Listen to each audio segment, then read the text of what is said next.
Malam itu datang tanpa aba-aba, menutup Surabaya dengan kesunyian yang bahkan angin pun enggan memecahkannya. Di balik pagar-pagar tinggi rumah para orang kaya di kompleks perumahan mewah Bukit Darmo Golf, setiap cahaya lampu membawa cerita yang tak pernah terlihat dari luar. Dan di salah satu rumah megah itu, di sebuah kamar di lantai 2, ada seseorang yang tengah belajar menerima bahwa tidak semua luka menumpahkan suara. Di sanalah kisahku ini dimulai. Bukan dengan teriakan, bukan dengan pertengkaran, melainkan dengan diam yang paling menyakitkan. Malam itu, aku menangis tanpa suara di balik jendela besar kamarku. Dari lantai 2 rumahku, kulihat lampu-lampu kota Surabaya tampak seperti bintang-bintang yang jatuh ke bumi. Indah, tenang, dan tak peduli bahwa hatiku sedang pecah perlahan. Aku memeluk lututku, membiarkan dadaku sesak tanpa teriakan. Air mata jatuh diam-diam ke gaun tidurku. Tidak ada isak tangis, tidak ada raungan kesedihan, hanya perih yang mengendap panjang. Inilah yang disebut orang sebagai tangis seati. Tangisan yang tak terdengar, tapi mampu meruntuhkan segalanya dari dalam. Namanya kembali berdenyut di dadaku, seperti luka yang tak pernah diberi waktu untuk sembuh, yaitu Ezra Sutowijoyo. Aku baru saja mengirim pesan untuknya. Pesan yang sejak berhari-hari kutahan, karena takut akan jawaban yang mungkin tak ingin kudengar. Kalau memang aku harus terluka karena mencintaimu, aku ikhlas. Tapi jangan sakiti aku dengan menghilang. Pesan itu terkirim. Dan kini aku hanya menatap layar ponselku yang tetap gelap. Tidak ada balasan. Tidak ada tanda bahwa aku masih berarti buat dia. Aku, Denisa Ibrahim, putri tunggal dari keluarga yang oleh banyak orang disebut sebagai sempurna. Ayahku, Bambang Kumbara, pengusaha properti yang namanya sering muncul di halaman bisnis. Ibuku, Arimbi Setiowati, perempuan anggun yang hidupnya tak pernah lepas dari acara sosial dan senyum yang selalu terjaga. Sekarang aku adalah mahasiswa Fakultas Kedokteran Universitas Airlangga Surabaya. Hidupku disusun rapi oleh takdir yang sudah lama dipilihkan. Menjadi dokter, meneruskan nama baik keluarga, menikah dengan pria dari dunia yang sepadan. Seharusnya aku aman. Seharusnya aku bahagia. Tapi sejak mencintai Ezra, semua peta hidup itu menjadi kabur. Aku mengenal Ezra bukan sebagai pria dari kampung Ambengan Batu. Bukan sebagai wartawan lepas, yang hidupnya penuh keterbatasan. Aku mengenalnya pertama kali sebagai teman sekelasku di SMA Negeri 5 Surabaya di Jalan Kusuma Bangsa. 3 tahun lamanya. 3 tahun duduk di bangku yang sama. 3 tahun berbagi papan tulis, tawa diam-diam di kelas, tugas kelompok, dan tatapan yang mulanya canggung lalu berubah menjadi kebutuhan. Ezra selalu duduk di bangku dekat jendela. Rambutnya tak pernah terlalu rapi. Sepatunya sering terlihat lebih lusuh dibanding milik teman-teman lain. Tapi matanya selalu jujur. Dan entah sejak kapan, kejujuran itu menjadi tempat pulang bagiku. Kami mulai sebagai sahabat, bertukar buku, bertukar cerita. Lalu suatu sore di kelas 11, saat hujan mengguyur halaman sekolah dan listrik padam, ia menggenggam tanganku untuk pertama kali dengan tangan gemetar. "Nisa, Kalau ini salah, bilang sekarang. Aku tak menjawab. Aku hanya menggenggam tangannya lebih erat. Sejak hari itu, kami bukan lagi sekadar teman. Kami menyembunyikan cinta kami di antara deretan bangku kelas dan suara bel masuk. Kami bertahan di sela perbedaan yang sejak awal sudah berdiri seperti tembok. Aku dengan seragam yang selalu bersih dan mobil yang menjemput setiap pulang sekolah. Ia dengan sepeda motornya dan pekerjaan serabutan selepas belajar. Tapi cinta pada usia itu memang bodoh dan berani.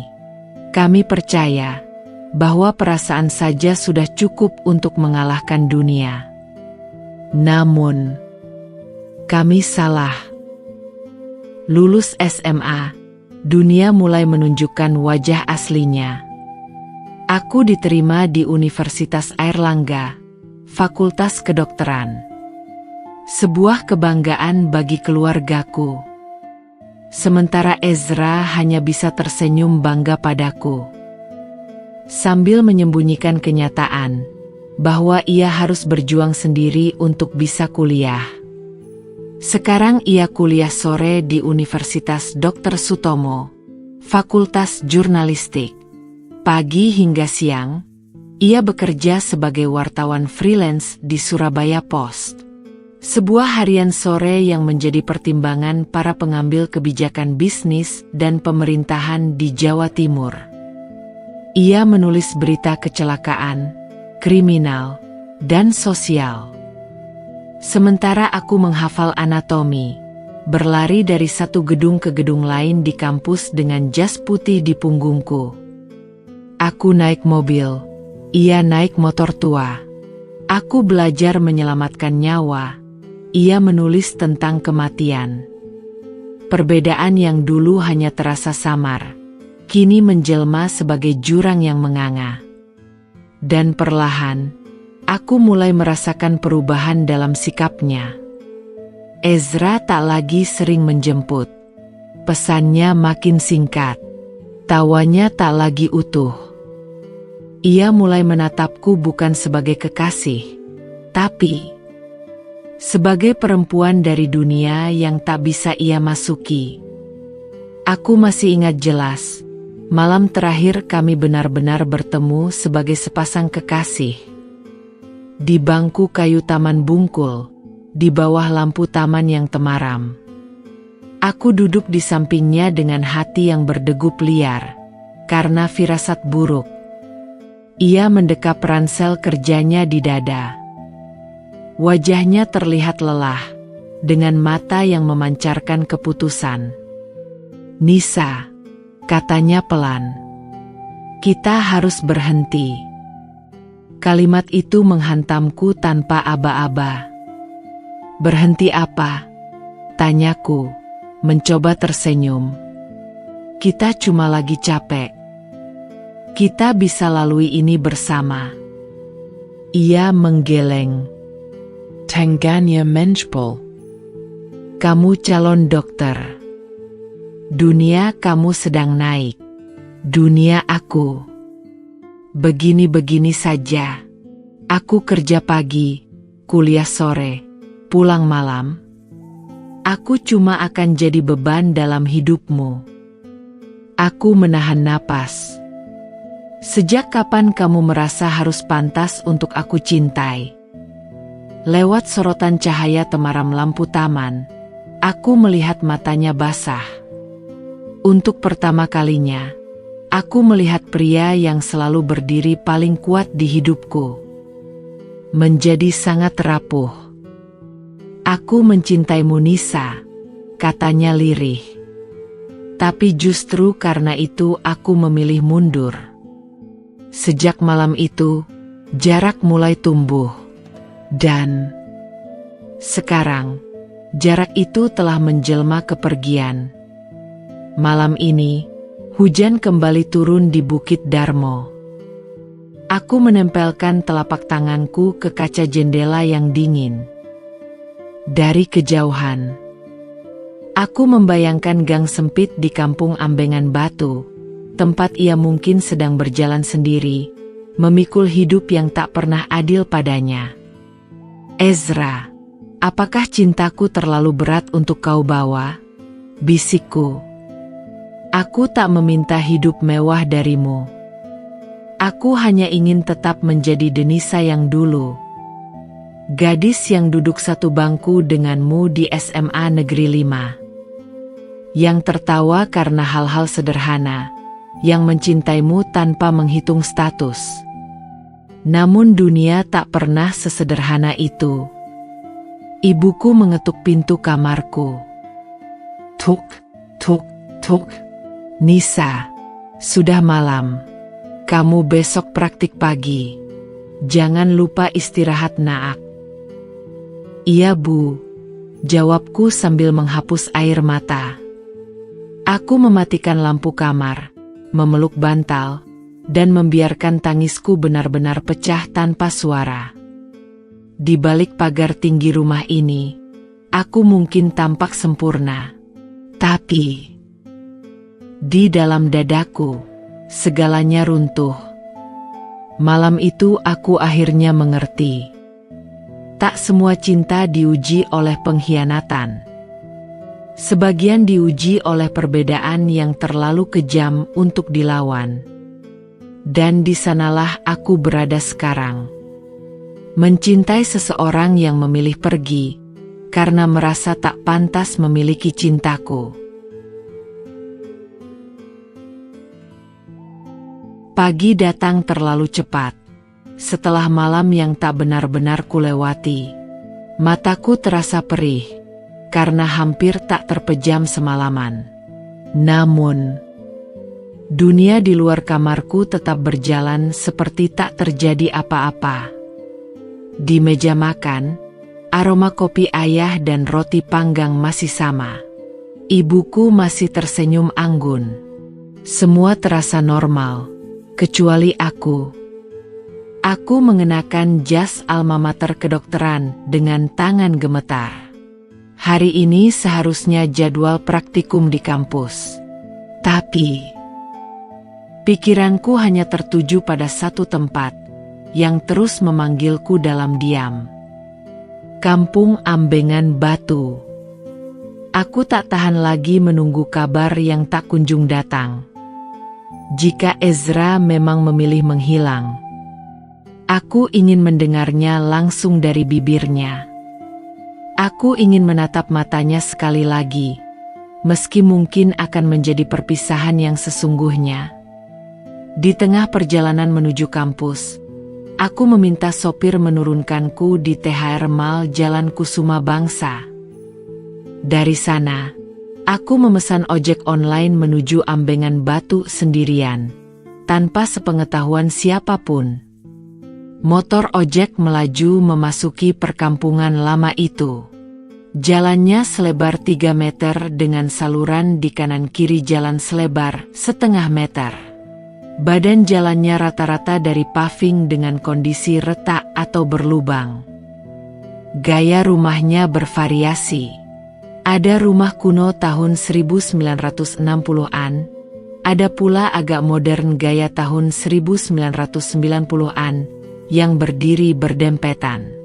Namun, rata-rata memiliki kaca-kaca jendela yang lebar dengan teralis besi di dalamnya.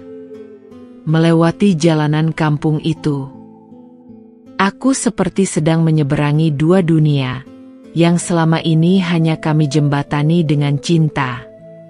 Sudah sampai Mbak, kata pengemudi ojek itu. Aku berdiri di ujung gang, yang selama ini hanya kulihat lewat cerita Ezra. Sebuah gang dengan lebar 3 meter dan masih terlihat becek sisa air hujan semalam. Pemandangan lainnya beberapa anak kecil berlarian tanpa alas kaki. Juga aroma gorengan, solar, bercampur aroma busuk dari genangan di saluran got. Disinilah dunia yang selama ini disembunyikan Ezra dariku. Dan entah kenapa, justru disinilah aku merasa paling dekat dengannya. Aku melangkah perlahan, sambil mengingat arah yang pernah ia ceritakan. Rumah beratap genteng tua kecoklatan, dengan dinding yang catnya mulai mengelupas. Di depan rumah itu biasanya terparkir motor tuanya. Saat itu, motor Ezra terlihat masih terparkir di beranda dekat jendela. Tapi, suasananya terasa asing. Aku menggenggam tali tasku erat-erat, lalu kuberanikan untuk mengetuk pintu rumah. Tak ada jawaban. Aku mengetuk lagi. Lebih pelan. Lebih ragu. Sesaat kemudian, pintu terbuka. Seorang perempuan parubaya berdiri di hadapanku. Wajahnya lelah, namun matanya ramah. Aku mengenalnya dari cerita-cerita Ezra. Beliau sosok ibunya. Ada yang bisa saya bantu, Mbak? Tanyanya sopan. Aku menjawab. Saya Denisa, teman Ezra. Wajah ibu itu berubah dengan senyum yang memudar perlahan. Digantikan ekspresi yang tak bisa kuartikan. Mungkin sedih, heran, atau iba. Ezra sudah tidak di sini, Mbak. Kalimat itu seperti palu yang menghantam kepalaku tanpa ampun. Tidak di sini, suaraku bergetar. Maksud ibu? Kemarin sore, dia pindah. Katanya dapat tugas liputan luar kota. Dia titip pesan, kalau ada yang mencarinya, untuk menyampaikan pesan jangan menunggu. Pesan itu mungkin bukan untukku secara khusus. Tapi, aku merasa kalimat itu ditujukan tepat ke dadaku. Dia tidak menitipkan pesan lain, Bu? Tanyaku lirih, dengan sisa-sisa harap yang nyaris habis. Ibu itu menatapku lama, lalu menggeleng pelan. Hanya itu pesannya. Aku mengangguk. Aku tak tahu harus berkata apa lagi. Bibirku mencoba tersenyum, tapi yang terjadi justru getaran yang tak terkendali. Aku mengucapkan terima kasih dengan suara yang hampir tak berbentuk, lalu kusampaikan pamit pulang dari rumah itu. Langkah kakiku goyah saat meninggalkan rumah Ezra. Dunia di sekitarku menjadi jauh dan kabur. Suara motor, teriakan anak-anak, dan obrolan warga berubah menjadi dengungan yang memekakkan telinga. Ia benar-benar pergi, tanpa pamit, tanpa penjelasan langsung, tanpa memberiku kesempatan untuk memperjuangkan cinta kami sekali lagi. Aku berjalan tanpa arah di bawah langit yang mulai mendung. Air mataku jatuh satu demi satu begitu saja, tak peduli siapa yang melihat. Ini untuk pertama kalinya dalam hidup, aku menangis di tempat umum tanpa mampu menghentikannya. Aku yang selama ini selalu rapi, terjaga, dan anggun. Kini hanyalah perempuan yang kehilangan seseorang, yang ia cintai sepenuh jantungnya. Di bawah rintik hujan pertama hari itu, aku berbisik pada diriku sendiri. Jadi ini yang kamu pilih, Ezra, menghilang agar aku belajar melepaskanmu. Namun, yang tak ia tahu, kepergiannya justru membuat cintaku semakin sakit untuk dilepaskan. Aku pulang dengan pakaian basah dan hati yang lebih basah lagi. Di dalam ojek mobil, baru kusadari tanganku gemetar hebat. Di antara tangis yang tertahan, ada satu kepastian yang tumbuh diam-diam. Aku belum siap kehilangan pria yang kucintai sejak di bangku SMA itu. Dan mungkin, aku tak akan pernah siap. Seandainya hujan bisa membaca hatiku, mungkin ia akan berhenti turun sejak sore itu. Tapi, Justru ia turun lebih deras, seakan ingin menenggelamkan seluruh Surabaya. Bersama gelombang perasaanku, aku duduk di balkon kamarku di lantai 2. Memandang Bukit Darmo Golf yang biasanya terlihat megah. Hari itu, warna-warna rumah besar terasa kusam. Seperti lukisan yang lupa diberi cahaya. Aku menggigil sedikit, bukan karena dingin, melainkan karena kalimat yang Ezra ucapkan kemarin malam, yang masih menggaung dalam pikiranku. Nis, jangan terlalu berharap sama aku. Aku memejamkan mata. Luka itu tidak hanya menempel. Ia merembes ke dalam, menggigit sampai dasar dada. Aku mencoba meyakinkan diriku bahwa semua baik-baik saja. Bahwa ini hanya fase. Bahwa Ezra hanya sedang lelah. Tapi semakin aku mencoba menenangkan diri, semakin terasa jelas. Ia sedang menjauh. Pagi itu aku bangun lebih awal dari biasanya. Kuliah anatomi manusia menunggu. Tapi rasanya otakku lebih sibuk membedah sesuatu yang jauh lebih rumit daripada tubuh manusia. Hati Ezra. Saat sarapan, ibu memperhatikanku dengan mata yang terlalu jeli. Denis. Ibu memiringkan kepala. Kamu pucat nok. Kurang tidur bu. Jawabku ringan. Padahal aku hampir tidak tidur sama sekali. Ibu mengangguk, tapi tatapannya tetap menelusuri wajahku. Aku tahu. Ibu selalu bisa membaca retakan emosiku, meski aku berusaha menutupi. Tapi beliau tidak bertanya lagi. Mungkin beliau tahu aku tidak siap bercerita. Aku berangkat kuliah dengan mobil sendiri. Sepanjang perjalanan menuju kampus Aunair, hujan masih menggantung tipis di udara, seperti sisa-sisa tangisku yang tertahan sejak semalam. Di lampu merah dekat jalan Karangmenjangan, aku melihat gerombolan mahasiswa menyeberang, membawa jas hujan plastik bening.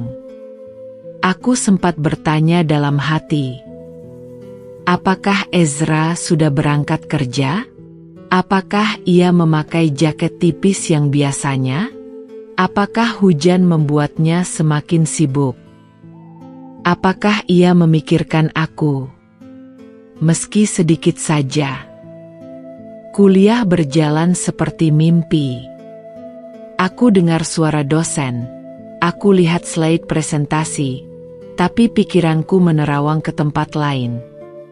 Ke warung pojok dekat stasiun Gubeng, warung langganan kami waktu SMA, ke ruang kelas di SMA Negeri 5. Tempat kami pertama kali duduk berdampingan.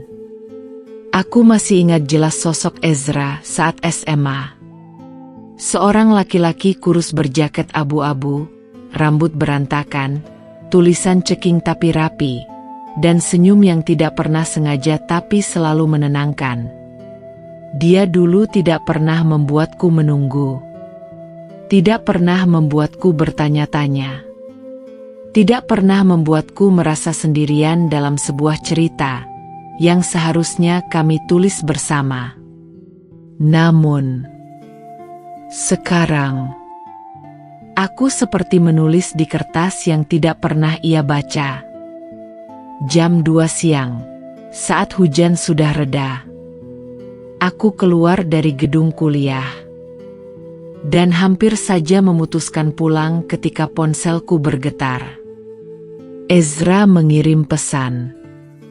Nis, kamu kuliah sampai jam berapa? Pesan itu membuat hatiku memanas pelan.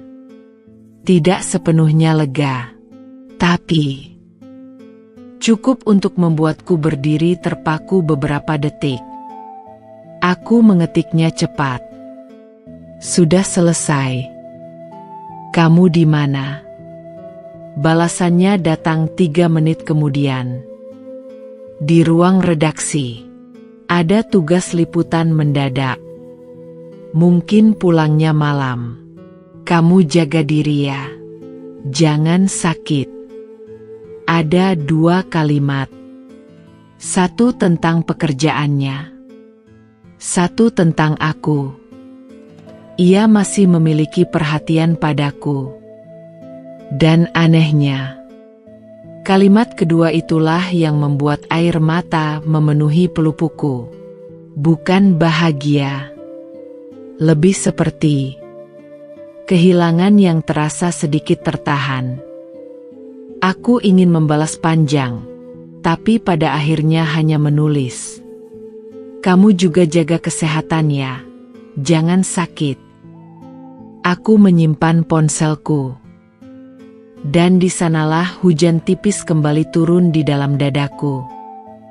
Pada sore harinya aku memutuskan pergi ke Ambengan Batu. Tanpa janji dengan Ezra. Tanpa memberitahu dia. Aku hanya ingin melihat dunianya. Dunia yang selalu mengajarkan kesederhanaan. Yang baginya adalah rumah. Tetapi bagiku seperti jarak yang tak boleh kulangkahi. Gang-gang sempit itu tetap ramai. Anak-anak kecil berlari. Ibu-ibu bergosip di depan teras. Aroma gorengan menyebar dari sudut gang, membuatku sedikit tersenyum. Kampung Ambengan Batu ini selalu hidup. Selalu punya suara. Tidak seperti rumahku yang megah, tapi hening. Aku berdiri di depan rumah Ezra. Rumah berdinding bata yang sudah dimakan waktu. Jendelanya terbuka sedikit. Dari dalam terdengar suara TV samar-samar. Aku lihat ibunya Ezra, Bu Marni, sedang duduk di kursi kecil sambil melipat baju. Aku menelan ludah. Rindu tiba-tiba menyesakkan dadaku. Aku mengetuk pelan. Saat pintu rumah terbuka, aku mengucapkan salam. Selamat sore, Bu. Sekilas kulihat wajah Bu Marni langsung cerah. Selamat sore, Mbak. Ayo masuk-masuk. Sudah lama nggak main ke sini. Ezra lagi kerja. Aku masuk dan duduk di kursi ruang tamu.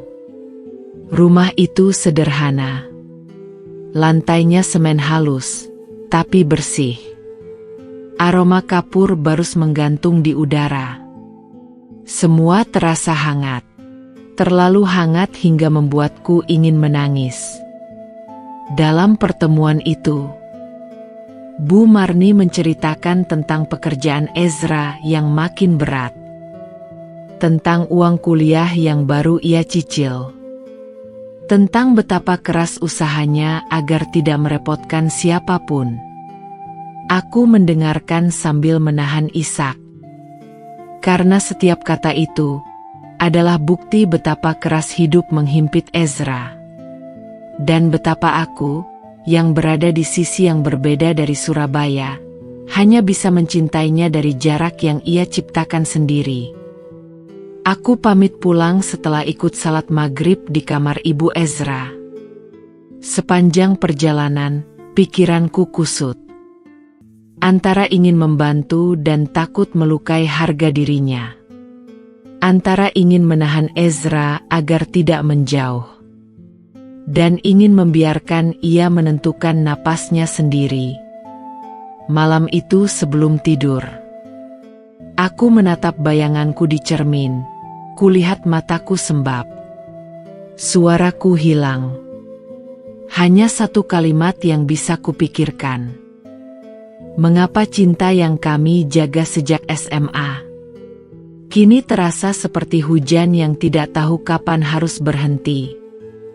Dan ketika aku menutup mata, aku tahu. Babak kesedihan ini baru dimulai.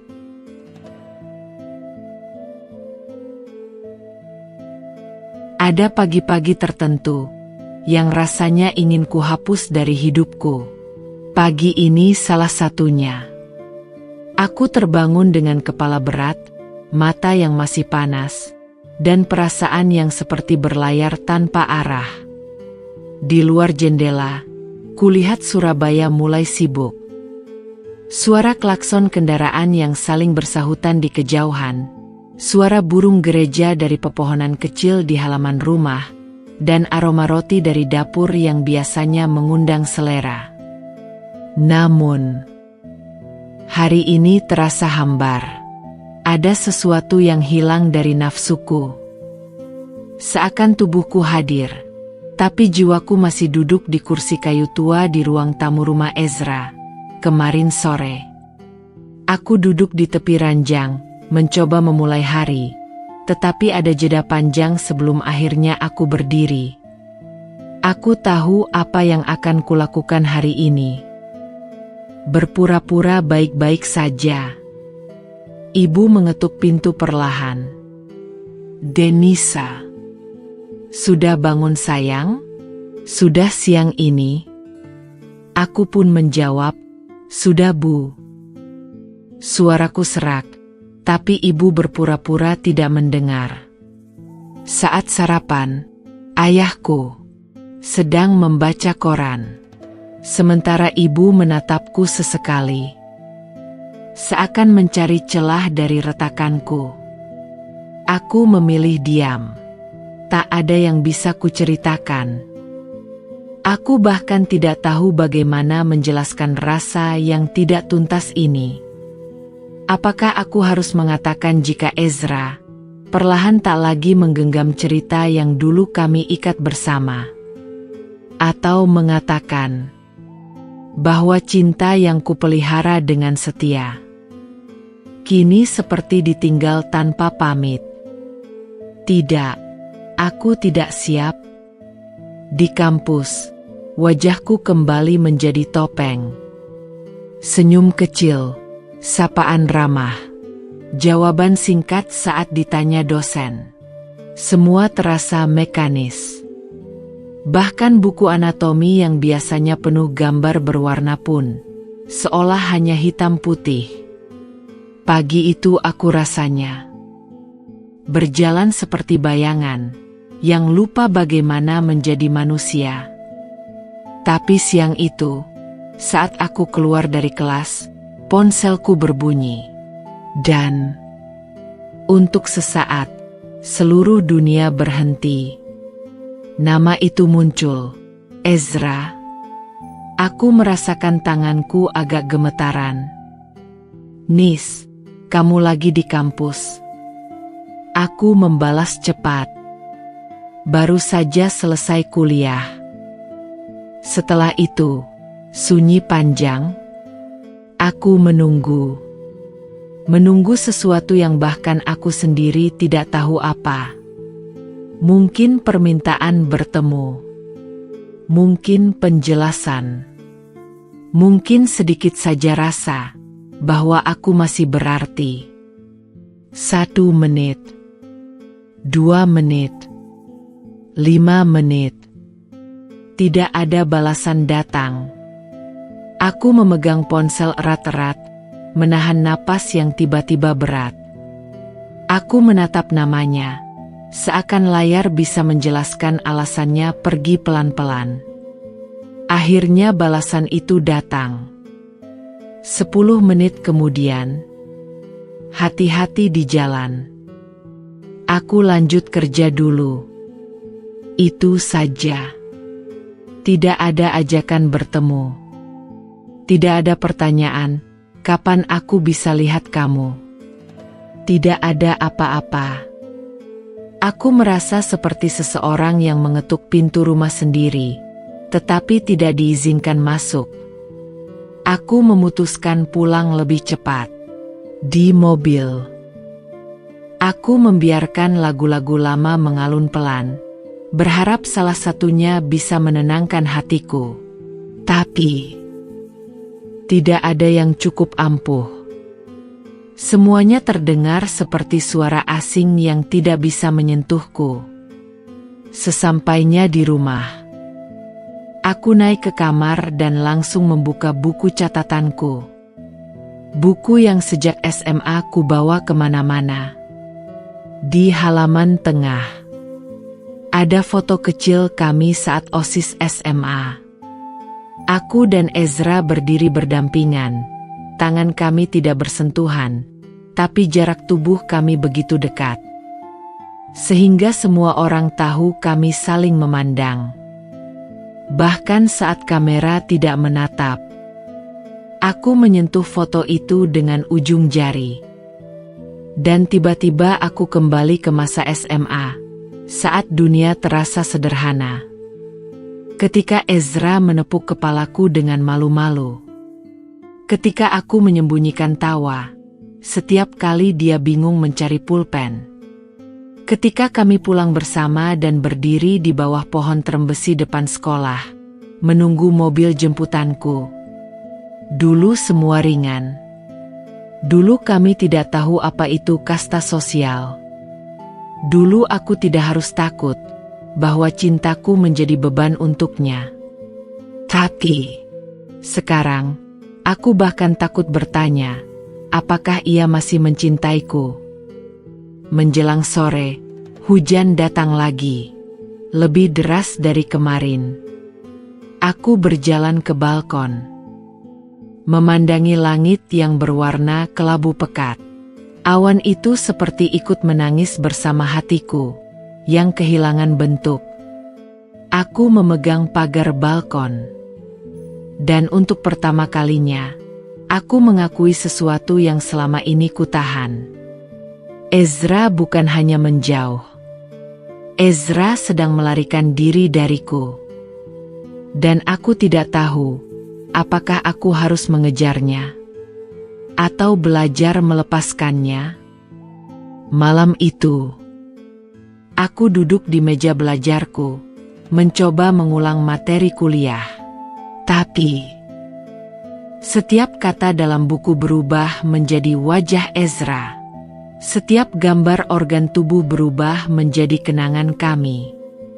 Suara hujan mengetuk kaca jendela, menciptakan ritme sedih yang mengisi seluruh kamar. Tiba-tiba ponselku berbunyi. Bukan pesan, tapi telepon. Dan nama itu muncul lagi. Ezra menelepon. Melihat nama di layar telepon, hatiku melonjak. Antara harap dan gentar.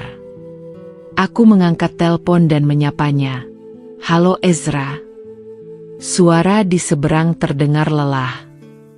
Seperti seseorang yang kehabisan tenaga, tapi tetap berusaha bicara. Nisa, kamu sehat? Kalimat itu tak dilanjutkan. Yang terdengar tarikan nafasnya dalam, seakan ia mencari keberanian. Aku minta maaf kalau akhir-akhir ini aku beda. Aku terpaku dan napasku tercekat. Ada kehangatan kecil yang mulai menyedot seluruh pertahananku. Aku cuma butuh waktu. Lanjutnya, bukan karena kamu, tapi karena semuanya terasa terlalu jauh untuk ku kejar. Jantungku memukul keras, seperti ingin menerobos keluar. Rasanya sangat perih, tapi manis dan sakit. Ezra, kenapa kamu gak cerita? Tanyaku dengan suaraku pecah. Aku takut, Nis. Jawabnya pelan. Aku takut kamu terluka. Takut kamu kecewa. Takut kamu makin dekat sama aku. Padahal aku nggak pantas buatmu. Hening panjang menggenang. Dan saat aku hendak bicara, ia melanjutkan. Aku cuma minta, jangan tunggu aku terlalu dalam. Aku takut kamu makin terluka. Itu adalah kalimat paling menyakitkan yang pernah kudengar. Lebih menyakitkan daripada tidak dibalas. Lebih menyakitkan daripada ditinggal pergi. Karena kalimat itu adalah bentuk cinta yang patah, yang mencoba melindungi, tetapi justru menghancurkan. Aku menutup mata. Air mataku mengalir begitu saja. Aku nggak bisa berhenti nunggu kamu, Ezra. Aku akan terus menunggu kamu untuk selamanya. Di sebelah sana, aku mendengar napasnya retak. Seperti menahan tangis yang ia tidak ingin aku dengar. Maafkan aku, Nis, jika aku menyakitimu. Lalu telepon itu terputus. Dan untuk pertama kalinya sejak kami lulus SMA, aku menangis sampai suaraku hilang. Malam itu aku mengerti satu hal. Kadang, yang menjauh bukan karena tidak mencintai, tapi karena merasa tidak layak dicintai. Tapi sayangnya, pemahaman itu tidak membuat luka di hatiku mengecil. Bahkan membuat jaraknya semakin panjang, begitu panjang, sampai aku takut tidak bisa lagi menjangkau tangannya. Ada perasaan tertentu yang tidak pernah ingin kutunjukkan pada siapapun. Perasaan ketika cinta terasa dekat, tetapi tidak bisa lagi kusentuh. Setelah telepon semalam, aku bangun dengan sisa-sisa sakit yang menggumpal, seperti batu dingin di dada. Aku duduk lama di ranjang, memeluk lutut, mencoba memahami apa yang sebenarnya Ezra takutkan.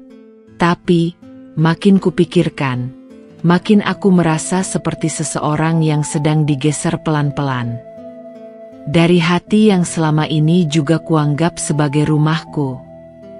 Aku mandi lebih lama dari biasanya. Berharap air hangat bisa meredakan nyeri di dada. Tapi air hanya membersihkan kulitku. Tidak bisa menyapu kusut yang menahun di hatiku. Saat turun ke bawah untuk sarapan, ayah sudah berangkat kerja, dan ibu sedang mengiris buah di dapur. Beliau menatapku lama dengan pandangan tajam. Dengan suara pelan ibu memanggilku, "Denisa, kamu dan Ezra ada masalah, nak." Aku hampir tidak bisa menahan napas yang langsung tercekat di tenggorokan. "Kenapa ibu tanya begitu?" Ibu meletakkan pisau. Tatapannya tidak menghakimi, hanya penuh rasa ingin tahu yang tulus. "Soalnya ibu lihat kamu hilang. Tubuhmu ada di rumah, tapi pikiranmu keluyuran entah di mana." Kalimat yang disampaikan ibu kurasa terlalu tepat, terlalu mengenai, dan terlalu menyentuh luka yang masih basah. Aku menggeleng lemah. "Nggak apa-apa kok, Bu." Ibu menatapku beberapa detik, sebelum akhirnya berseru kecil, "Baiklah, ibu nggak maksa kamu cerita. Tapi tolong, jaga diri dan kesehatanmu." Suara itu hangat, tapi justru itulah yang membuatku ingin menangis. Saat di kampus, aku seperti tubuh tanpa nyawa. Kuliah berjalan lambat. Aku mencatat, tapi tidak benar-benar membaca. Teman-teman di Fakultas Kedokteran sibuk membahas rencana ujian praktikum. Sementara pikiranku terjebak pada suara Ezra semalam. "Aku takut kamu terluka. Jangan tunggu aku terlalu dalam." Aku menggigit bibir, mencoba menahan air mata. Cinta tidak seharusnya terasa seperti memaksa seseorang tetap tinggal. Cinta seharusnya membuat dua orang melangkah bersamaan. Bukan satu orang mengejar dan yang lain melarikan diri. Di sela kuliah, aku membuka ponsel. Tidak ada pesan dari Ezra. Tidak ada panggilan. Tidak ada apa-apa. Padahal semalam, aku merindukannya sampai punuk waktu seperti berhenti memutar. Setelah kelas selesai, aku memutuskan pergi ke perpustakaan kampus untuk menghindari rumah. Bukan karena aku tidak nyaman di rumah. Rumahku terlalu nyaman. Tapi, kenyamanan itulah yang membuatku makin sadar bahwa jarak antara duniaku dan dunia Ezra semakin jauh. Suasana perpustakaan siang itu sepi. Aroma buku dan AC dingin menyelimuti ruangan. Aku duduk di pojok dekat jendela, membuka laptop untuk pura-pura membaca materi kuliah. Tapi, di layar hanya ada satu nama, Ezra Sutowijoyo. Aku membuka folder foto lama. Ada foto kami saat study tour kelas 12. Aku tersenyum cerah, sementara Ezra berdiri di sampingku dengan senyum malu-malu, yang dulu membuatku merasa aman. Aku menyentuh layar laptop itu dengan satu jari. "Kenapa kamu jadi sejauh ini, Ezra?" bisikku lirih. Pukul 4 sore aku memutuskan pulang. Di parkiran, hujan mulai turun lagi. Seolah cuaca tahu isi dadaku dan dengan sengaja menirunya. Saat masuk mobil, ponselku berbunyi.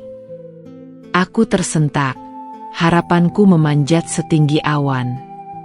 Tapi bukan nama Ezra yang muncul. Justru ayahku yang menelpon. Aku mengangkat telepon itu. "Denisa, kamu bisa pulang sekarang? Ayah mau bicara." Suara ayahku selalu tegas. Bahkan ketika beliau mencoba lembut, nada suaranya tetap membawa bobot yang sulit kuabaikan. "Baik ayah," aku langsung perjalanan pulang. Aku tidak tahu kenapa jantungku berdetak lebih cepat dari biasanya. Ada firasat aneh, seperti ada sesuatu yang akan mengubah arah kisahku. Sesampainya di rumah, ayah sudah menunggu di ruang tamu. Ibu duduk di sampingnya. Raut wajah mereka berbeda. Terlihat serius, tapi tidak marah. Lebih seperti cemas. Sesaat kemudian ayah memulai pembicaraan. "Denisa, ayah ingin bicara soal masa depanmu sayang." Aku duduk perlahan. Tangan ibu meraih tanganku sebentar, memberi kekuatan. Selanjutnya ayah bertanya, "Ayah dengar kamu dekat dengan seorang pemuda dari Ambengan Batu." Tubuhku langsung kaku. Jantungku berhenti sejenak. "Siapa namanya?" "Ezra ya." Ayah menatapku lurus. "Benar begitu." Aku menelan ludah. Suara yang keluar dari mulutku sangat pelan. "Iya, ayah." Ayah menyandarkan punggungnya, menghela napas panjang. "Aku bukan tidak menghargai pilihanmu, Denisa. Tapi ayah ingin memastikan satu hal." Ia mencondongkan badan, tatapannya dalam. "Apa hubungan kalian tidak akan menyakitimu nanti?" Pertanyaan itu seperti pisau yang diselipkan perlahan ke dada, karena jawabannya aku sendiri tidak tahu. Aku menggigit bibir, mencoba tersenyum meski seluruh wajahku ingin runtuh. "Aku sayang sama Ezra, ayah. Sangat sayang. Dari dulu sejak di bangku SMA." Ayah menatapku lama, dan di sana aku melihatnya. Bukan kemurkaan, bukan penolakan, tetapi kekhawatiran seorang ayah yang ingin melindungi anak perempuan satu-satunya. "Ayah tidak melarangmu mencintai siapapun," katanya lembut. "Tapi ayah ingin memastikan, kamu tidak memilih jalan yang akan membuatmu menangis setiap hari." Mendengar itu, aku tidak kuat lagi. Air mataku jatuh. Ibu langsung memelukku. Aku ingin mengatakan bahwa aku sudah menangis setiap hari, bahwa Ezra sedang menjauh, bahwa hatiku sudah pecah sejak lama, dan aku sedang memungut serpihannya sendirian. Tapi aku tidak sanggup. Aku hanya memeluk ibuku lebih erat, membiarkan air mataku mengalir tanpa suara. Ayah berdiri, mendekat, lalu menepuk kepalaku pelan. Hal yang jarang beliau lakukan. Nak, kalau hatimu benar-benar memilih dia, ayah dan ibu tidak akan menghalangi. Tapi, tolong jangan biarkan kamu terluka sendirian. Aku mengangguk. Meski dalam hatiku, aku tahu luka itu sudah ada. Dan semakin hari semakin dalam. Malam itu, aku duduk di balkon sendirian. Hujan sudah reda, hanya menyisakan aroma tanah basah. Aku memeluk kaki, memandangi langit kota Surabaya yang kelabu. Lalu ponselku berbunyi. Pesan dari Ezra. Nisa, kamu sibuk. Hatiku langsung terangkat. Pelan, tapi cukup untuk membuatku bernapas lagi. Aku membalas cepat. Enggak. Ada apa? Balasannya muncul 3 detik kemudian. Aku pengen ketemu kamu. Dunia berhenti. Hujan di dadaku menepi. Suaraku tercekat. Entah kenapa, aku merasa sesuatu sedang bergerak dalam hidupku. Sesuatu yang mungkin akan menentukan masa depan kami. Dan disinilah aku tersadar. Cinta kami belum selesai. Tapi keretakannya semakin keras terdengar. Begitu membaca pesan Ezra, seluruh isi tubuhku seperti dipenuhi cairan hangat yang membuatku sulit bernapas.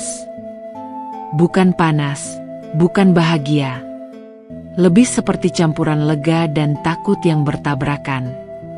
Aku menatap layar ponsel lama sekali, memastikan pesan itu bukan halusinasi dari keputusasaanku sendiri. Aku pengen ketemu kamu. Kalimat itu saja sudah cukup untuk mengguncang seluruh bangunan hatiku yang rapuh. Tanganku gemetar saat membalas. Kapan? Di mana? Jawabannya datang cepat. Sekarang. Kalau kamu nggak keberatan. Sekarang. Saat malam Surabaya masih basah oleh hujan. Saat hatiku masih remuk. Saat aku belum yakin siap. Tapi juga tidak mungkin menolak. Aku siap. Kamu mau ketemu di mana? Beberapa detik hening sebelum balasan muncul. Di Taman Bungkul. Tempat biasa. Tempat biasa. Tempat yang kami sebut begitu sejak SMA. Tempat yang pernah menjadi saksi tawa polos kami, perdebatan kecil, dan pengakuan cinta pertama kali. Aku berdiri, mengambil jaket, menuruni tangga tanpa suara. Ibu sedang menonton TV, menoleh sebentar melihatku memakai sepatu. Mau kemana, Enduk? Aku mencoba tersenyum. Ketemu teman sebentar, Bu. Ibu mengangguk. Tatapannya lembut, tapi kulihat kecemasan tipis di sana. Mungkin ia bisa membaca lukaku lebih dalam dari yang kukira. Jangan pulang terlalu malam ya. Iya, Bu, jawabku. Hujan rintik menyambutku begitu aku keluar dari mobil di Taman Bungkul. Lampu taman memantulkan cahaya ke tanah basah.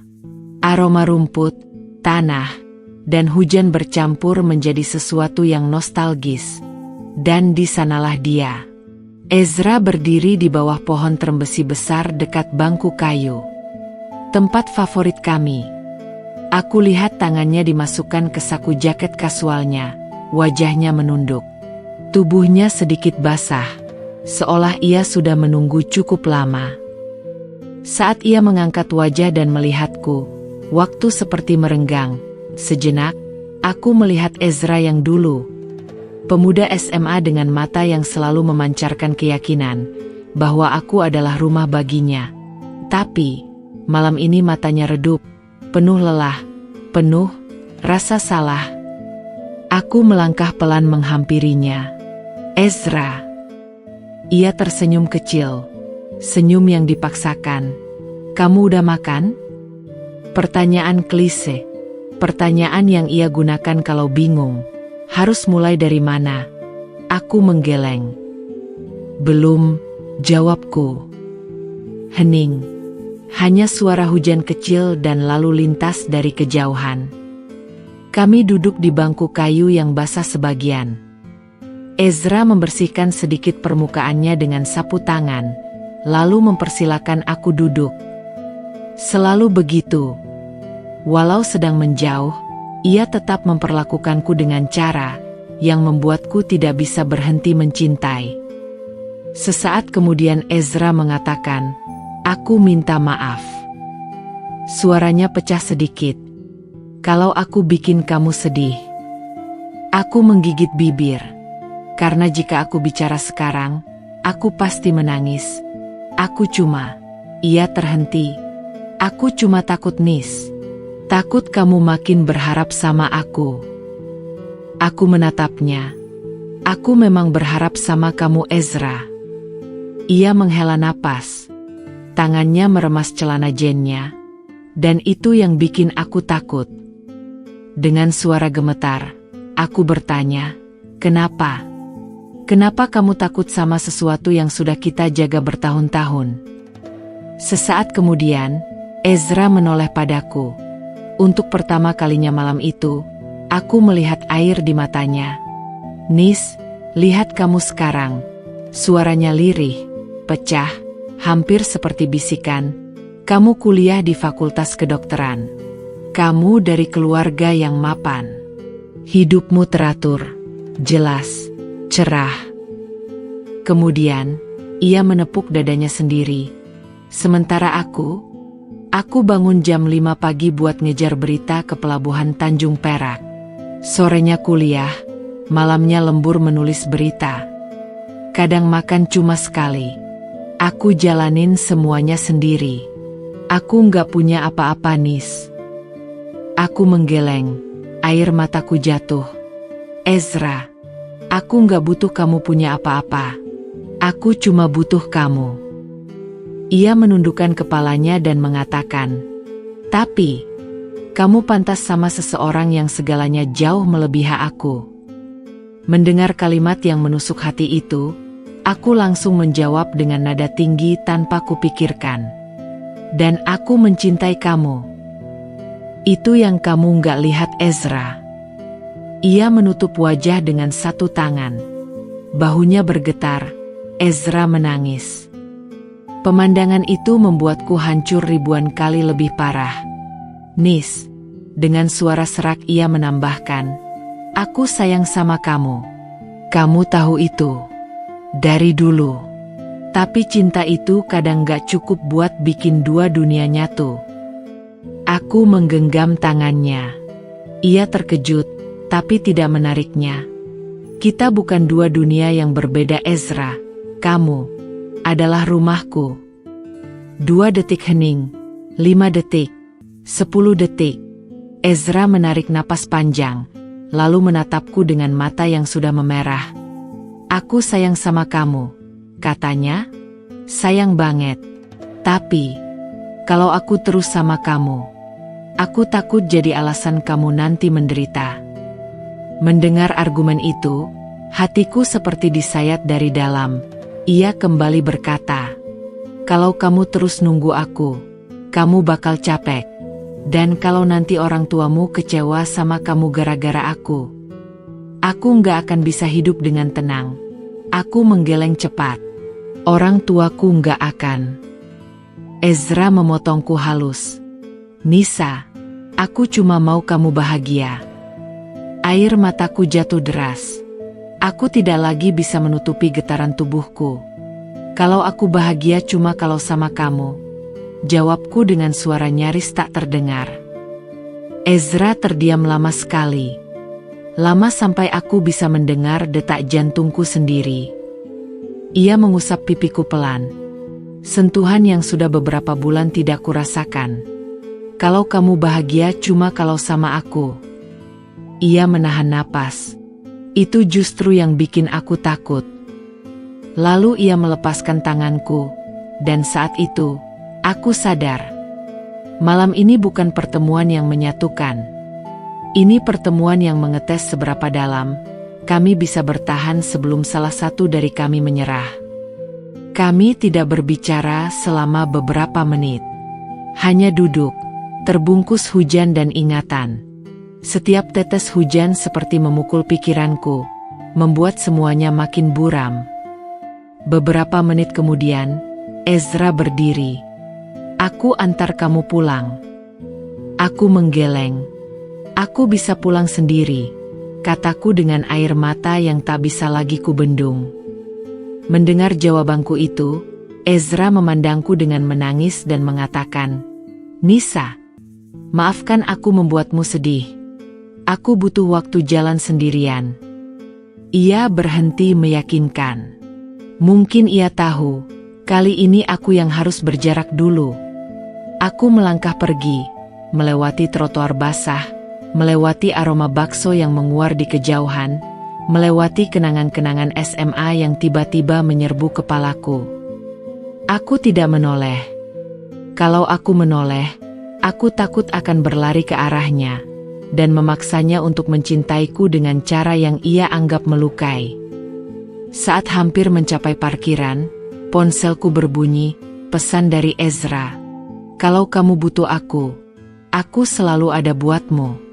Mungkin bukan seperti yang kamu mau." Pesan itu membuatku berhenti dan terkesiap.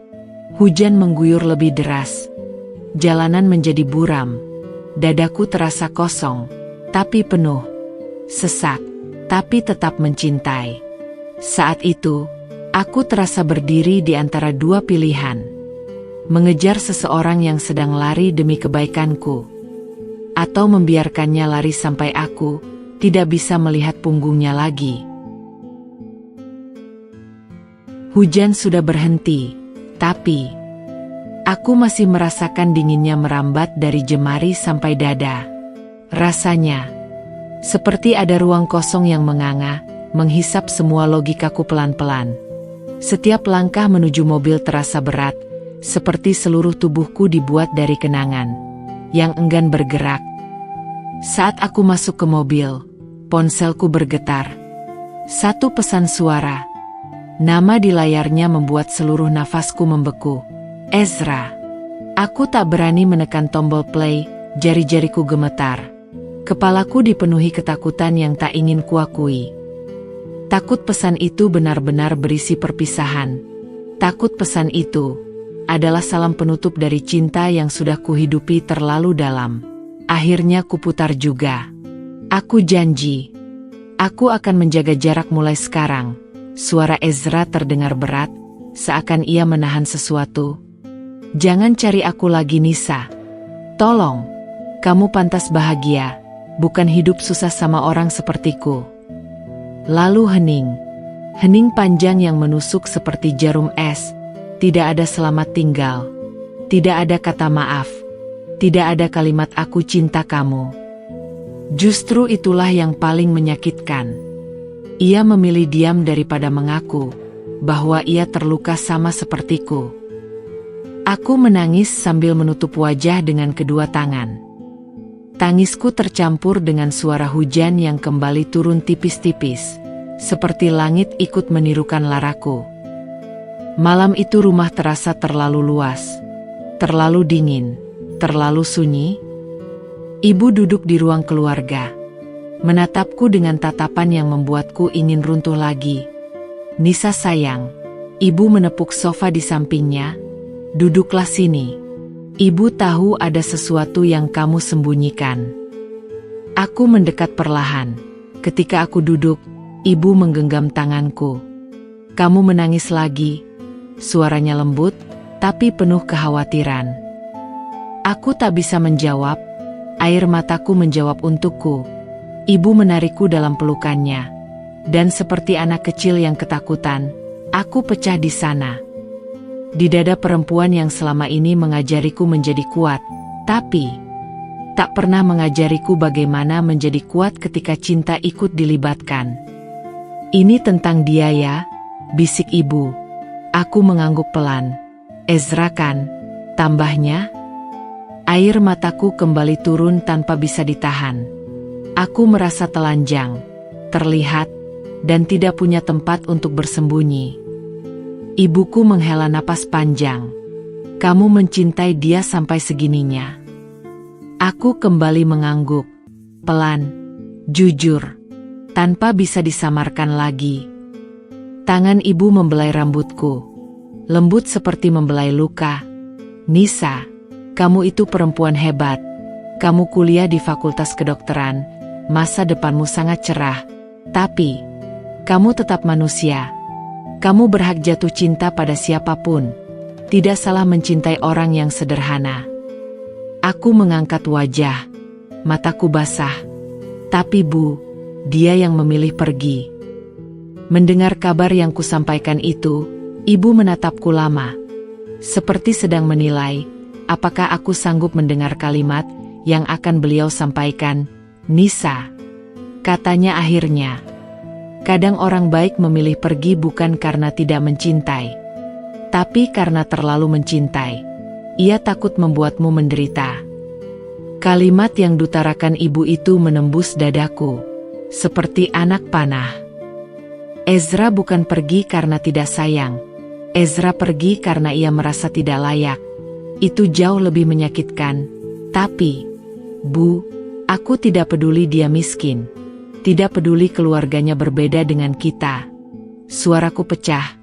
Aku hanya ingin dia di sini. Mendengar pengakuanku itu, ibu menarik napas dalam-dalam. Besok kita bicara dengan ayahmu ya, katanya lembut. Solusi yang ditawarkan ibu itu langsung membuat dadaku mengencang. Ayah pasti tidak akan setuju. Ibu menatapku tajam namun penuh keyakinan. Siapa bilang? Kamu anak satu-satunya yang sangat dicintai. Aku yakin ayahmu akan mempertimbangkan apapun yang membuatmu bahagia. Untuk pertama kalinya sejak Ezra menghilang, sebuah harapan kecil menyala. Tidak besar, tidak kokoh, tapi cukup untuk membuatku bernapas kembali. Malam itu aku menatap layar ponsel yang gelap.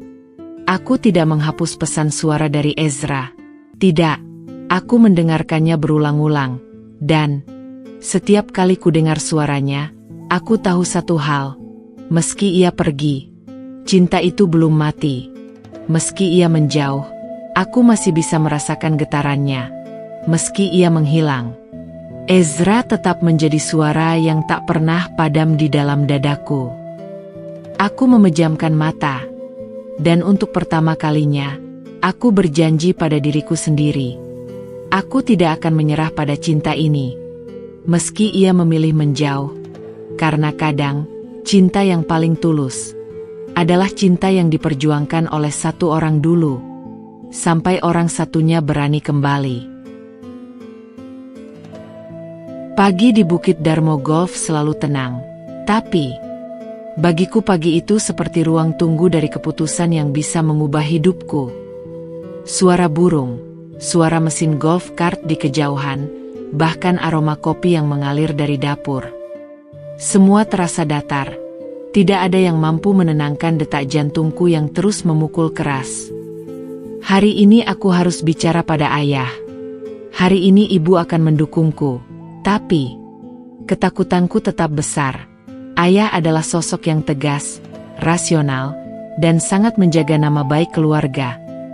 Apa jadinya jika beliau tahu anak perempuannya mencintai seseorang dari kampung kecil dengan hidup sederhana? Sarapan pagi berlangsung sunyi. Ayah membaca koran. Ibu sesekali melirikku, seakan memberi kode bahwa aku harus memulai pembicaraan kapan saja. Tapi, lidahku keluh, tanganku dingin, dan suaraku seperti hilang entah kemana. Sampai akhirnya ibu meletakkan sendoknya. Ayah, katanya tenang. Denisa ingin bicara sesuatu. Koran ayah turun perlahan. Tatapan beliau mengarah padaku. Ada apa Nisa? Aku menelan ludah. Aku ingin ayah tahu sesuatu. Tentang seseorang. Ayah menaikkan alisnya. Seseorang itu siapa sayang? Katanya dengan tersenyum. Jawaban dan senyum ayah yang mencerminkan kekhawatiran itu membuat nafasku tercekat. Namanya Ezra Sutowijoyo. Ayah menunggu, hening, tanpa ekspresi. Aku tahu itu tanda beliau ingin aku melanjutkan pembicaraan. Aku sudah mengenalnya sejak SMA. 3 tahun satu kelas dan satu bangku. Suaraku mulai gemetar. Dan kami saling mencintai. Koran yang ada di tangan ayah kini terlipat penuh. Ibu menggenggam tanganku di bawah meja. Aku melanjutkan, pelan tapi yakin. Dia bukan dari keluarga berada. Tinggal di kampung Ambengan Batu. Kuliah sore di universitas swasta. Pagi bekerja sebagai wartawan freelance di Surabaya Post untuk membiayai kuliah dan merawat ibunya yang janda dan bekerja sebagai penjahit di kampung. Setelah mendengar dengan seksama cerita yang kusampaikan, ayah bersandar pelan di kursinya. "Apa yang kamu inginkan dari ayah?" Pertanyaan yang disampaikan ayah itu membuat aku memeluk kedua tanganku yang dingin. Aku ingin ayah tahu bahwa aku sungguh mencintainya. Dan aku ingin ayah memberi waktu, memberi kesempatan. Tidak langsung menolak, hanya karena latar belakang keluarganya tidak sama dengan kita. Saat itu suasana ruang keluarga itu terasa hening panjang. Aku bahkan bisa mendengar detak jam dinding. Ayah akhirnya berkata, pelan namun tegas, "Denisa, apakah dia memperlakukanmu dengan baik?" Pertanyaan itu membuat air mata yang kutahan seharian langsung menggenang. "Ya, ayah, dia orang paling baik yang pernah aku temui." Suaraku pecah. Dia pergi justru karena merasa tidak pantas untukku. Pengakuan yang kusampaikan dengan berlinang air mata itu membuat ayah memandangku lama. "Dia pergi dari kamu?" Aku mengangguk, menunduk. Karena dia takut merepotkan aku. Takut masa depanku hancur. Hanya karena dia tidak setara dengan keluarga kita.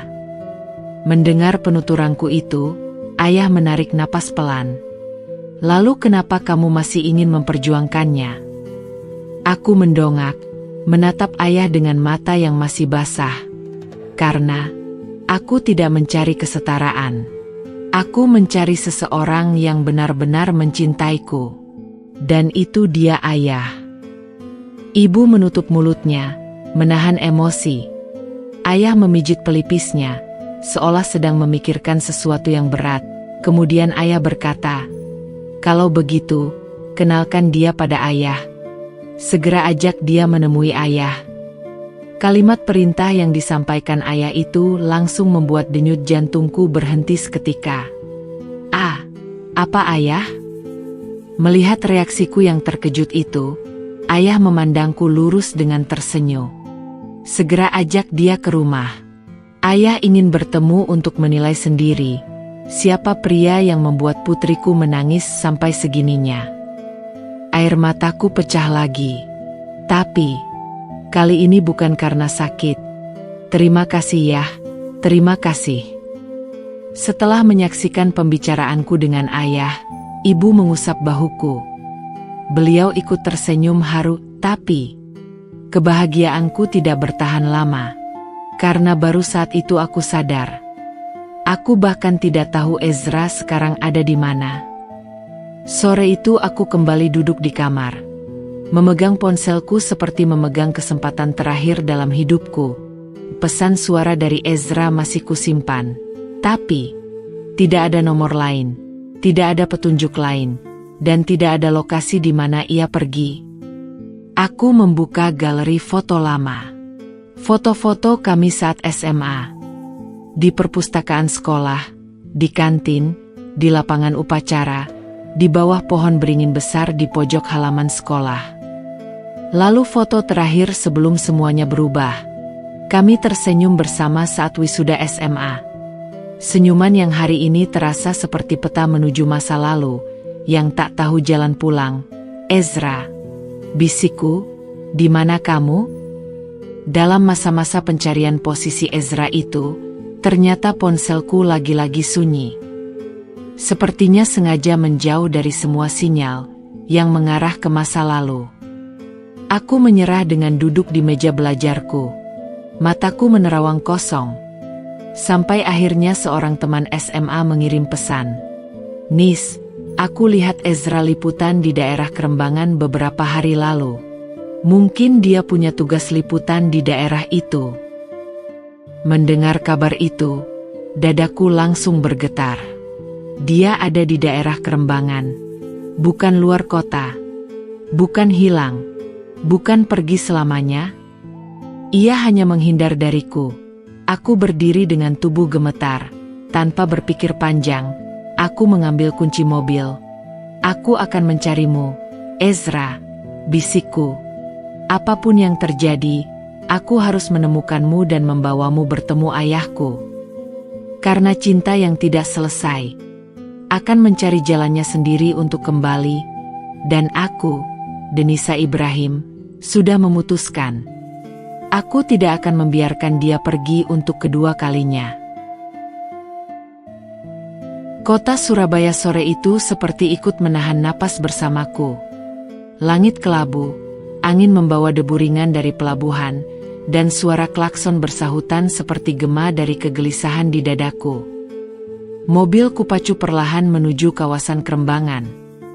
Sebuah daerah yang lebih dekat dengan deru kehidupan bawah kota daripada kenyamanan rumahku di Bukit Darmo Golf. Semakin jauh aku melaju, semakin aku merasa sedang memasuki dunia Ezra. Dunia yang dulu hanya kucicipi lewat ceritanya. Kerja keras, kejar deadline, liputan di sudut-sudut kota yang jarang kusentuh. Saat aku tiba di sebuah warung kopi kecil dekat simpang Kerembangan, aku turun. Temanku hanya bilang, "Aku lihat dia di sekitar sini beberapa hari lalu." Itu saja. Tidak ada lokasi pasti, tidak ada nama gedung, tidak ada titik temu. Tapi aku tidak ingin pulang tanpa mencoba. Aku melangkah ke sebuah warung kopi, dengan aroma kopi hitam pekat yang langsung menyambutku. Bercampur aroma gorengan dan hujan yang belum lama berhenti. Beberapa orang menatapku heran. Karena pakaianku yang rapi, tas kulit di bahu, dan wajahku yang kebingungan, yang mereka nilai terlalu kontras dengan suasana tempat ini. Seorang bapak tua di meja depan bertanya, "Mbak cari siapa?" Aku menelan ludah. "Maaf, apa Bapak tahu wartawan muda yang sering liputan di sini? Namanya Ezra. Ezra Sutowijoyo." Bapak itu berpikir sebentar. "Oh, Mas Ezra? Anak tinggi kurus itu ya?" Dadaku langsung melonjak. "Iya, Pak, itu dia."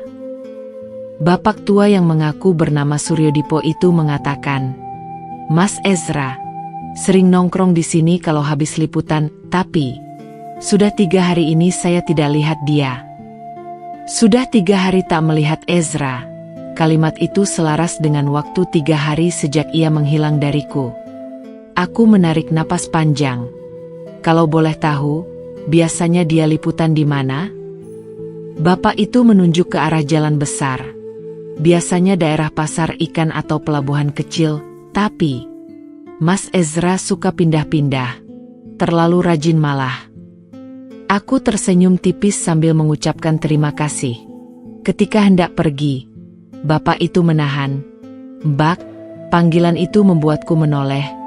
Dia itu anak baik, sopan, pekerja keras. Kalau ada orang yang nyari dia sampai segininya, saya doakan semoga segera ketemu. Aku tidak bisa menahan senyum getir. "Amin doanya, Pak." Aku berjalan menyusuri trotoar yang basah, melewati kios-kios kecil dan deretan becak yang parkir berdesakan. Langkahku pelan, tapi hatiku berlari. Setiap suara motor membuatku menoleh. Setiap bayangan pria kurus membuatku berharap. Setiap detik terasa seperti menyibak tirai yang semakin berat.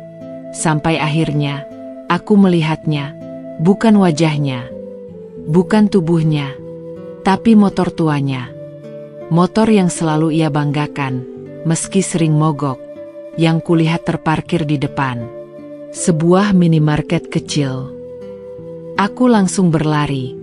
Air mataku hampir pecah hanya karena melihat benda itu. Dan ketika aku membuka pintu minimarket, suaranya, Ezra sedang berbicara dengan kasir, menanyakan sesuatu sambil memasukkan nota liputan ke tas selempangnya. Ia memakai kemeja sederhana dibungkus jaket kasual hijau yang mulai pudar warnanya, celana hitam yang sedikit lusuh, dan rambut yang terlihat seperti tidak sempat diatur sejak pagi. Melihat pemandangan yang di luar dugaan itu, tubuhku membeku. Tanpa pikir panjang, aku langsung berlari menghampirinya. "Ezra!" Suaraku keluar hampir tak terdengar. Ezra menoleh, dan dunia terasa berhenti. Tatapan Ezra saat itu sama seperti yang kutahu, tapi ada sesuatu yang berbeda. Lebih lelah, lebih dalam, lebih terluka. "Denisa?" Suaranya lirih. "Tidak percaya?" Aku melangkah mendekat. "Kenapa kamu pergi dariku?" Ia mundur setengah langkah, seperti refleks menghindar. "Kenapa kamu ada di sini?" Aku menjawab pertanyaannya. "Karena aku mencarimu." Jawaban kilatku itu ternyata membuat Ezra memejamkan mata. Nafasnya berat. "Denisa, kamu tidak seharusnya ke tempat seperti ini. Kamu..." Peringatan itu langsung kupotong. Aku tidak peduli tempatnya. Aku hanya peduli kamu. Kalimat yang kuucapkan itu membuatnya terdiam. Kasir menunduk kikuk, pura-pura sibuk merapikan roti yang sudah rapi. Aku maju satu langkah lagi. Ezra menunduk, seperti kalah sebelum bertarung. "Kenapa kamu menghilang, Ezra?" Suaraku pecah. "Kenapa?" Bahkan tidak memberi aku kesempatan untuk bicara. Pertanyaanku itu tidak ia jawab. Sampai akhirnya ia mengangkat wajah. Mata itu, mata yang dulu begitu hangat, sekarang terlihat seperti danau yang hendak meluap. "Karena kamu terlalu berharga untuk hidup seperti ini." Argumen yang disampaikan Ezra itu membuat hatiku runtuh. "Kamu pikir aku peduli soal itu?"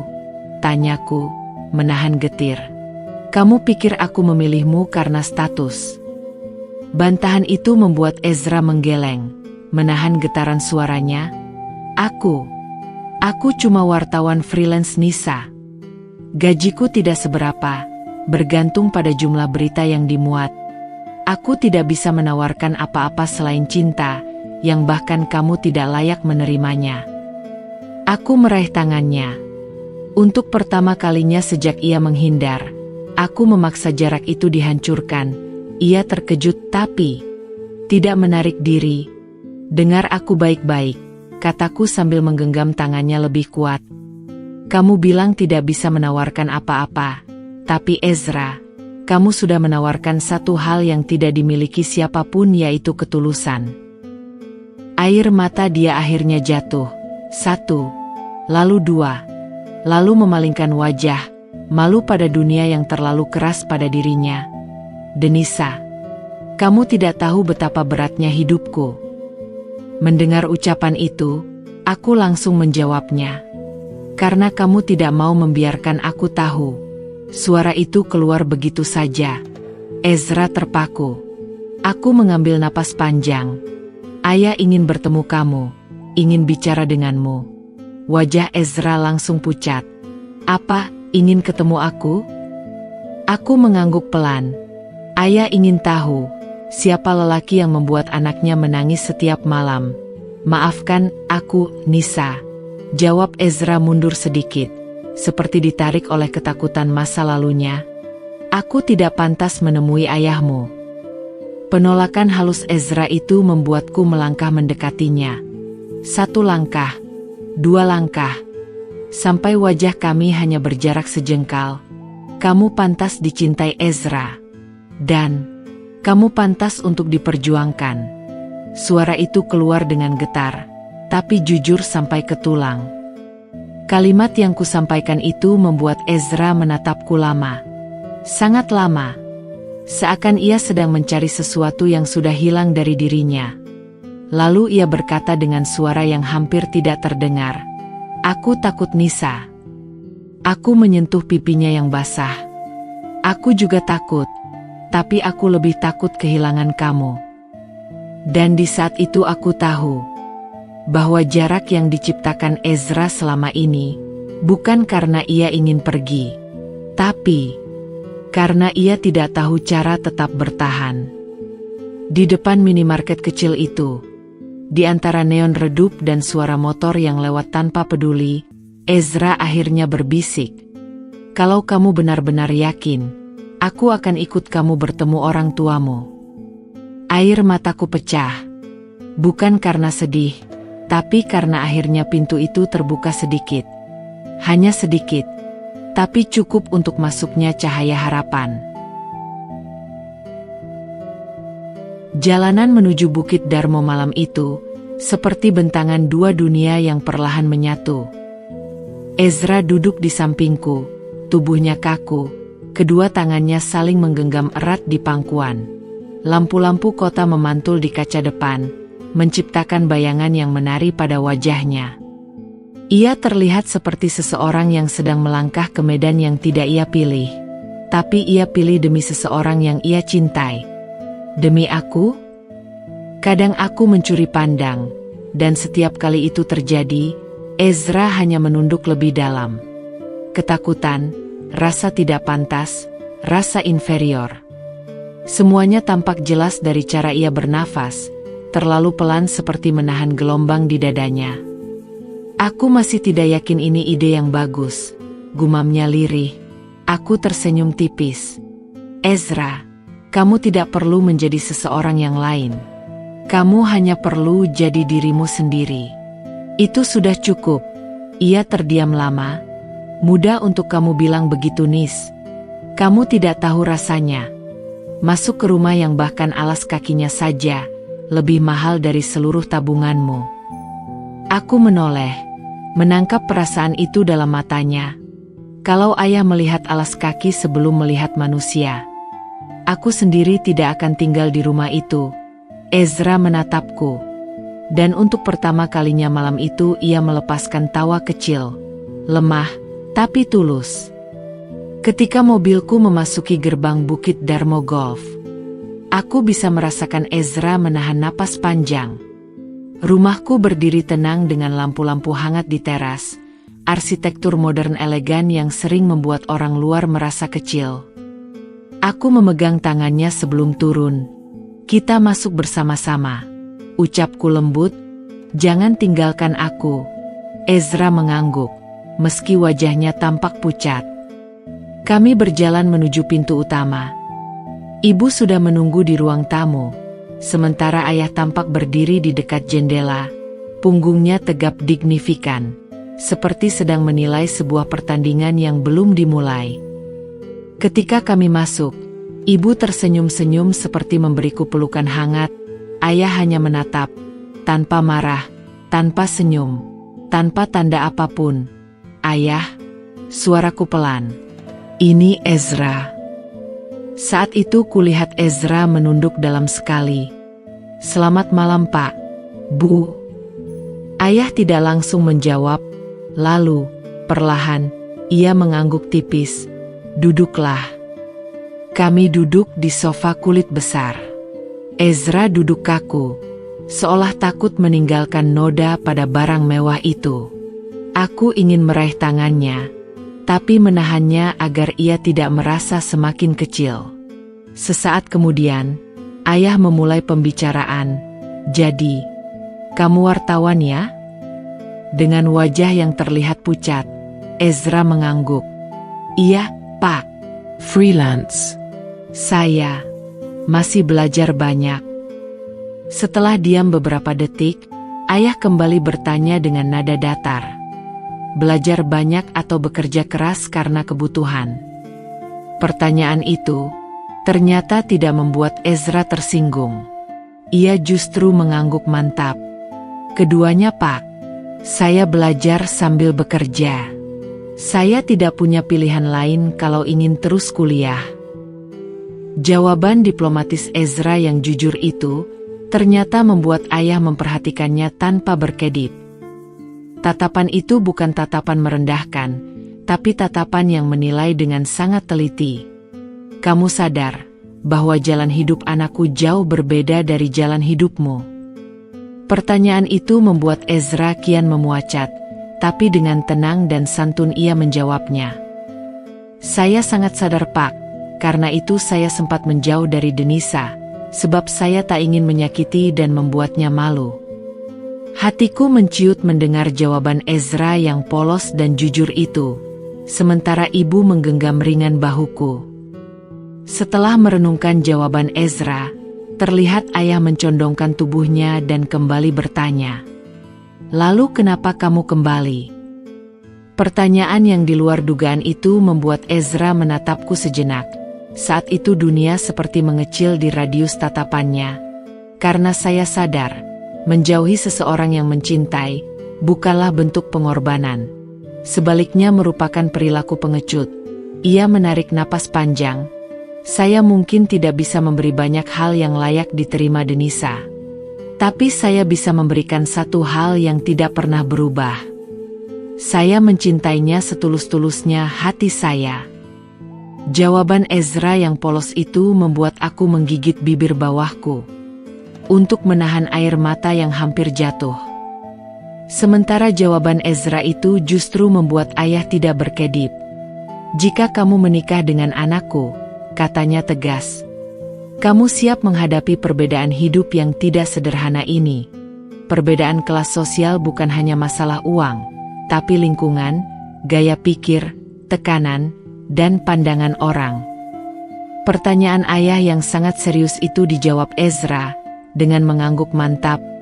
Kalau saya diizinkan mendampingi Denisa, saya siap berjuang sampai akhirnya saya tidak merasa berbeda kelas lagi. Atau sampai orang lain berhenti peduli soal itu. Jawaban Ezra yang sangat detail dan mencerminkan karakternya sebagai pejuang cinta yang tulus itu membuat ayah terdiam. Sangat lama. Lalu beliau menatapku. Denisa, inikah pria pilihan hatimu? Aku mengangguk tanpa ragu. Iya ayah. Ini orang yang ingin aku perjuangkan untuk menjadi pendampingku sepanjang sisa hidupku. Ibu tersenyum, menahan emosi, sementara ayah memejamkan mata sebentar, lalu berkata, kalau begitu, ayah dan ibu tidak akan menghalangi. Kami merestui hubungan kalian sebagai suami istri. Kalimat yang disampaikan ayah itu membuat aku kaget dan menahan napas. Sedangkan Ezra memandang ayah dengan mata berkaca-kaca. Terima kasih Pak. Terima kasih sebesar-besarnya memberi amanah pada saya untuk mendampingi dan menjaga Denisa. Setelah mengangguk ringan dengan tersenyum, ayah menegaskan, tapi kamu harus berjanji satu hal. Dengan cepat Ezra menegakkan tubuh dan menjawab, apapun yang akan Bapak syaratkan, saya akan melaksanakan dengan sepenuh hati saya. Dengan pandangan tajam, ayah mengatakan, ingat kamu jangan membuat anakku menangis lagi. Jika ini kamu langgar, kamu akan berhadapan denganku. Mendengar ancaman yang dilontarkan ayah dengan nada serius itu, Ezra menunduk. Saya berjanji Pak, dengan seluruh hidup saya untuk menjaga Denisa tidak menangis lagi, katanya dengan suaranya yang serak. Dan itulah pertama kalinya aku melihat ayah berdiri, menghampiri Ezra, dan menepuk bahunya pelan. Sebuah gestur yang selama ini tidak pernah ia berikan pada sembarang orang. Ibu menatapku sambil berbisik, akhirnya semua masalahmu telah selesai enduk. 3 bulan kemudian, tepat sepekan setelah Hari Raya Idul Adha, pada pagi yang cerah itu, aku berdiri di pelaminan kecil yang hangat di halaman rumahku. Lampu-lampu kuning menggantung di antara pohon palem dan wanginya bunga mawar merah dan melati menyelimuti udara, serta musik lembut mengalun mengikuti langkah para tamu. Ezra duduk di sebelahku dengan kemeja putih dibalut jas sederhana. Ia tersenyum gelisah, tapi bahagia. Ketika penghulu memimpin ijab kabul, aku menggenggam tanganku erat-erat, seperti memastikan aku masih nyata. Dan Saat suara Ezra mengucapkan kalimat sakral itu, saya terima nikahnya Denisa Ibrahim bin Bambang Kumbara Ibrahim dengan mas kawin Al-Quran, perangkat sholat, dan cincin 5 gram tunai. Air mataku pecah, mengalir tanpa bisa dihentikan, karena di momen itu, semua luka, semua keraguan, semua malam yang kulalui dengan tangis dalam kesunyian, akhirnya menemukan tujuannya. Ia menatapku, aku menatapnya, dan dunia menyatu dalam satu waktu yang tak ingin kami lepaskan. Saat cincin masuk ke jari manis kananku, Ezra berbisik pelan, hampir hanya untukku. Terima kasih, sudah menemukan aku kembali. Mulai saat ini, aku akan selalu di sampingmu dan menjagamu selama sisa hidupku. Aku tersenyum di antara air mata. Bisikan itu aku jawab dengan tersenyum. Karena aku tahu, kamu tidak pernah benar-benar pergi meninggalkan aku. Dan ketika ia menggenggam tanganku, aku sadar. Ini bukan akhir dari perjalananku dengan Ezra, tapi merupakan awal dari takdir yang akhirnya berani menyentuh kami.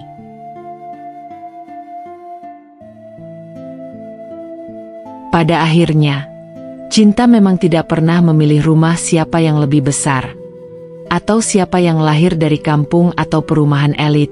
Cinta hanya memilih hati mana yang berani bertahan, hati mana yang rela terluka namun tetap tak menyerah, dan hati mana yang sanggup menunggu dalam sunyi paling panjang. Perjalanan Denisa dan Ezra bukanlah kisah manis tanpa luka. Ini adalah kisah dua anak manusia yang pernah kehilangan arah. Hanya karena takut tidak pantas mencintai. Kisah dua hati yang sempat dipisahkan perbedaan kelas, tetapi disatukan tekad yang tidak pernah padam. Denisa dengan kepatahan yang ia peluk sendirian. Air mata yang jatuh diam-diam di balkon kamarnya. Doa yang berulang setiap malam untuk seorang pemuda kampung Ambengan Batu, yang bahkan tidak berani menatapnya. Ezra dengan rasa rendah diri yang mengurungnya. Lelaki sederhana yang mencoba menghilang, demi melindungi perempuan yang justru ingin ia genggam selamanya. Dan dunia pun akhirnya luluh. Takdir mengalah pada cinta yang tidak menyerah. Dua keluarga dipertemukan. Dua hati dipersatukan dalam sah. Dan perjalanan keduanya baru dimulai dari pelaminan itu. Mereka tidak sempurna, tetapi mereka saling memilih. Dan bukankah itu intinya? Bahwa cinta ketika tulus tidak hanya layak diperjuangkan, tetapi juga layak dimenangkan. Kini, ketika kisah ini telah sampai pada ujungnya, izinkan aku mengajakmu, para pembaca, pendengar, atau penonton cermin realita yang budiman, untuk ikut merayakan perjalanan mereka.